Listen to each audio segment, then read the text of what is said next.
നമസ്കാരം. പ്രധാന വാർത്തകൾ.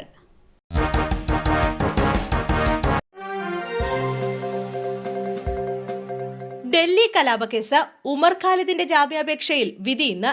ഡൽഹി കലാപ ഗൂഢാലോചന കേസിൽ തടവിൽ കഴിയുന്ന JNU വിദ്യാർത്ഥി നേതാവ് ഉമർ ഖാലിദിന്റെ ജാമ്യാപേക്ഷയിൽ ഇന്ന് വിധി പറയും. ഡൽഹി ഹൈക്കോടതിയാണ് ജാമ്യാപേക്ഷ പരിഗണിക്കുന്നത്. ഉമർ ഖാലിദിന് പുറമെ ഷെർജിൽ ഇമാം അടക്കമുള്ള മറ്റ് 8 പേരുടെ ജാമ്യാപേക്ഷയിലും വിധി പറയും. കലാപത്തിന്റെ ഗൂഢാലോചനയിൽ പങ്കുണ്ടെന്നാരോപിച്ചാണ് 2020 സെപ്റ്റംബറിൽ ഉമർ ഖാലിദിനെ ഡൽഹി പോലീസ് അറസ്റ്റ് ചെയ്തത്.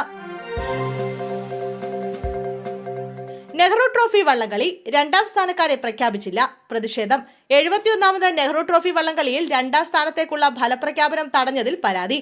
പുന്നമട ബോട്ട് ക്ലബ്ബ് ജില്ലാ കളക്ടർക്ക് പരാതി നൽകി. പുന്നമട ബോട്ട് ക്ലബ്ബിന്റെ നടുഭാഗം ചുണ്ടനാണ് 2ാമതെത്തിയത്. ഫിനിഷിംഗ് 1 സെക്കൻഡിൽ താഴെ വ്യത്യാസത്തിലാണ്. മാനദണ്ഡങ്ങൾ പാലിച്ചാണ് മത്സരത്തിൽ പങ്കെടുത്തതെന്ന് പുന്നമട ബോട്ട് ക്ലബ്ബ് പ്രതികരിച്ചു. ട്രോഫി നൽകാത്തത് ആക്ഷേപിക്കുന്നതിന് തുല്യമാണ്.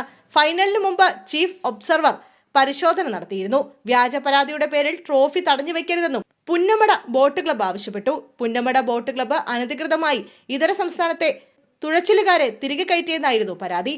3ാം സ്ഥാനത്തെത്തിയ പള്ളാത്തുരുത്തി ബോട്ട് ക്ലബ്ബാണ് പരാതി നൽകിയത്. പരാതി വന്ന സാഹചര്യത്തിൽ 2, 3 സ്ഥാനത്തെ ഫലം പ്രഖ്യാപിച്ചിരുന്നില്ല.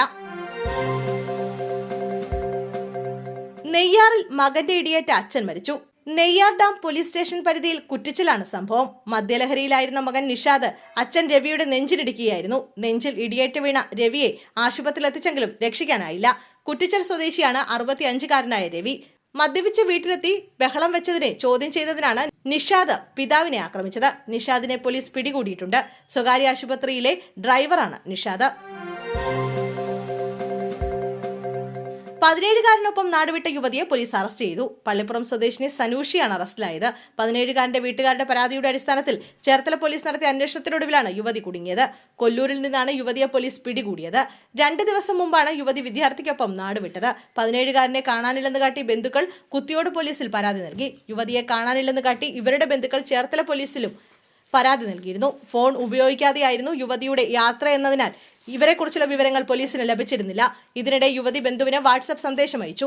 ഇത് പിന്തുടർന്നാണ് പോലീസ് കൊല്ലൂരിൽ നിന്നും ഇവരെ പിടികൂടിയത്. തദ്ദേശ തെരഞ്ഞെടുപ്പ് അന്തിമ വോട്ടർ പട്ടിക ഇന്ന് പ്രസിദ്ധീകരിക്കും. കഴിഞ്ഞ മാസം 30-ന് പ്രസിദ്ധീകരിക്കാനാണ് നേരത്തെ നിശ്ചയിച്ചിരുന്നത്.